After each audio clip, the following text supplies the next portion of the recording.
anak-anakku sekalian, marilah kita memulai pelajaran kita selanjutnya. Ibu awali dulu dengan Assalamualaikum warahmatullahi wabarakatuh, dengan membaca sebelumnya basmalah. Bismillahirrahmanirrahim. Alhamdulillahirabbil alamin. Kita telah diberikan kesehatan, kesempatan, dan kenikmatan. Baiklah anak-anak sekalian, dalam rangka memberikan materi pada hari ini, mata pelajaran Pendidikan Agama Islam kelas 11 dengan pokok judul tentang pentingnya taat pada aturan. Baiklah anak-anakku sekalian, judul yang pertama yang perlu kita pelajari tentang pentingnya taat pada aturan. Di sini taat pada aturan ini dalam kehidupan kita sehari-hari sangatlah penting tentang taatnya pada aturan.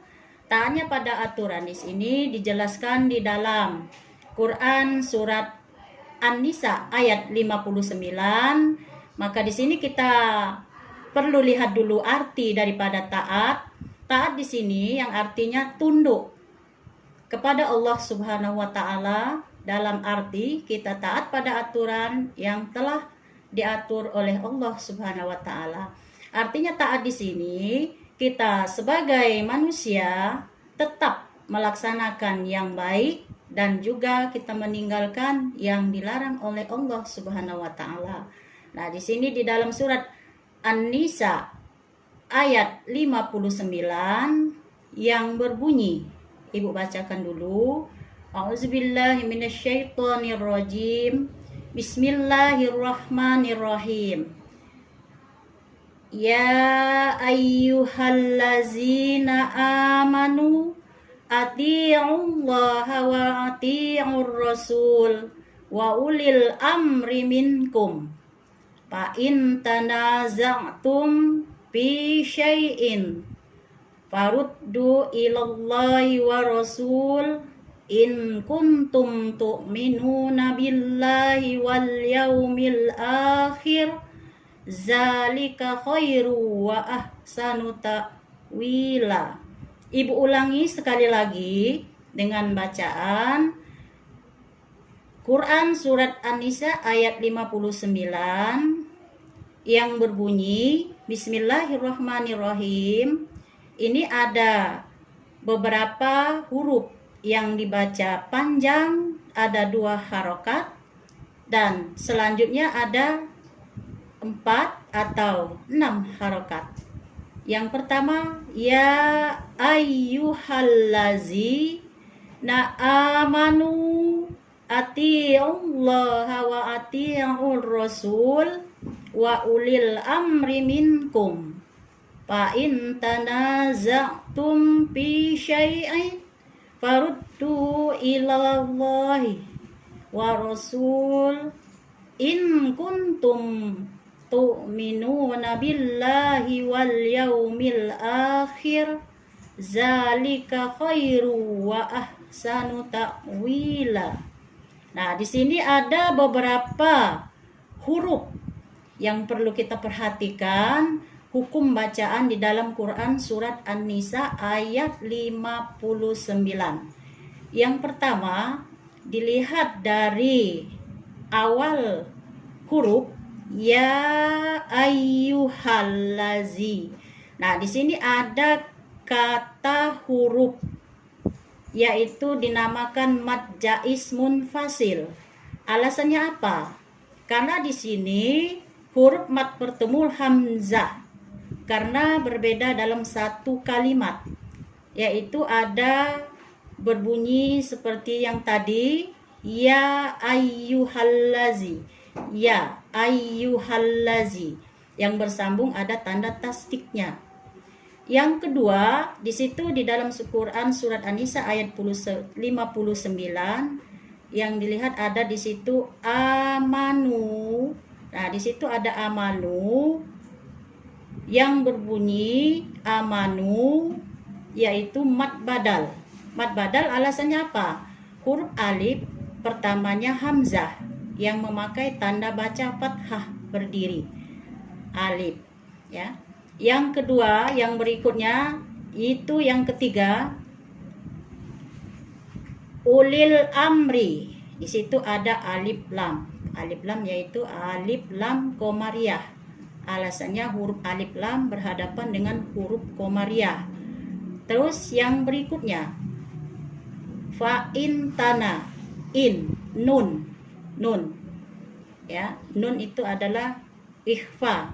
Alasannya nun sukun bertemu huruf ta, fa in ta. Jadi dibaca fa in tana.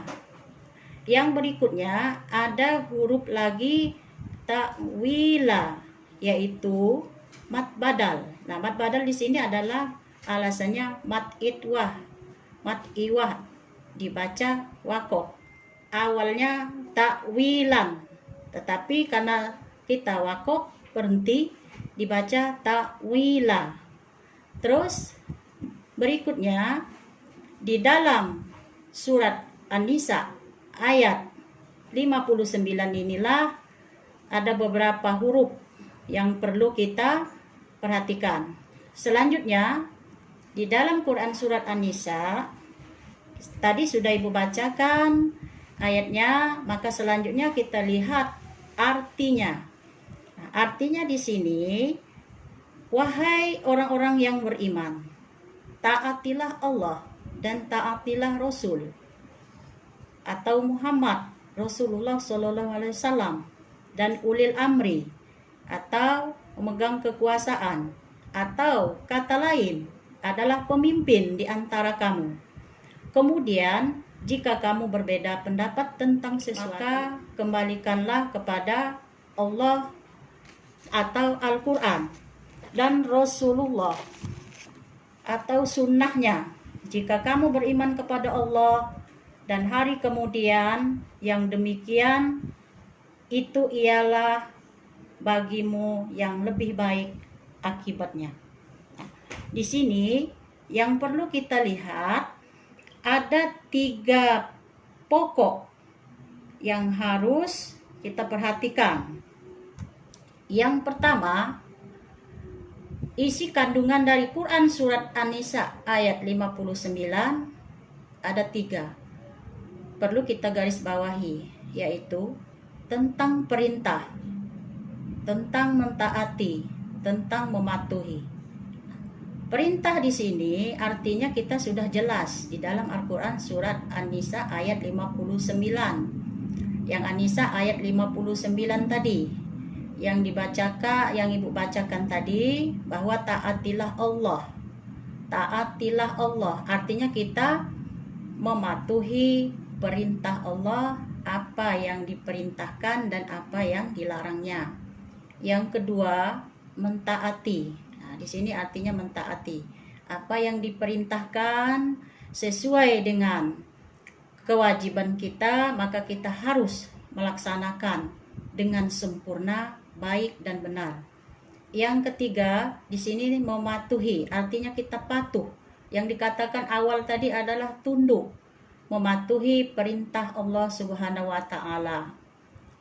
Yang berikutnya, upaya yang memahaminya dari ayat tersebut ada 3. Ini di sini ada 3. Yang pertama, taat kepada Allah, taat kepada Rasul, taat kepada ulil amri. Nah, jadi Ibu sudah jelaskan tadi bahwa taat kepada Allah, kita dengan sungguh-sungguh apa yang akan diperintahkan oleh Allah kita harus laksanakan dengan baik dan benar. Yang berikutnya, taat kepada Rasulullah artinya kita mengikuti sunnah Rasulullah. Yang ketiga, taat kepada ulil amri. Nah, di sini yang sangat menarik lagi, taat pada ulil amri ini adalah taat kepada pemimpin. Karena taat kepada pemimpin, kita juga harus taat mengikuti aturan yang sedang berlaku. Kita contohkan saja di sekolah, di masyarakat, di dalam keluarga, kita harus patuh apa yang kita lakukan sesuai dengan peraturan yang berlaku. Nah, di sini yang dikatakan taat artinya kita patuh. Kalau kita sudah patuh, artinya diri kita sudah mengikuti cara-cara disiplin, mengikuti yang baik dan meninggalkan yang benar. Nah, yang dikatakan disiplin di sini artinya kita sudah benar-benar melaksanakan peraturan-peraturan yang berlaku. Selanjutnya, di sini yang harus kita perhatikan lagi, taat pada aturan disiplin tadi dalam kehidupan sehari-hari. Ada beberapa di antaranya. Yang pertama, taat pada diri sendiri, taat dalam keluarga, taat juga dalam lingkungan atau masyarakat, dan juga taat lingkungan sekolah, taat juga pada aturan negara.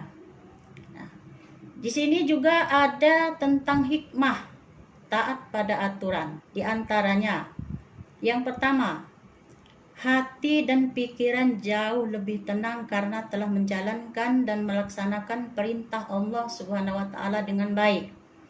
Artinya kita lebih tenang, telah melaksanakan yang diperintahkan oleh Allah Subhanahu wa taala. Yang berikutnya, yang kedua, kehidupan kita lebih tertata sehingga mudah dalam berbagai urusan, baik urusan kita di dalam keluarga, urusan kita di dalam masyarakat, dan urusan di tempat-tempat yang lain.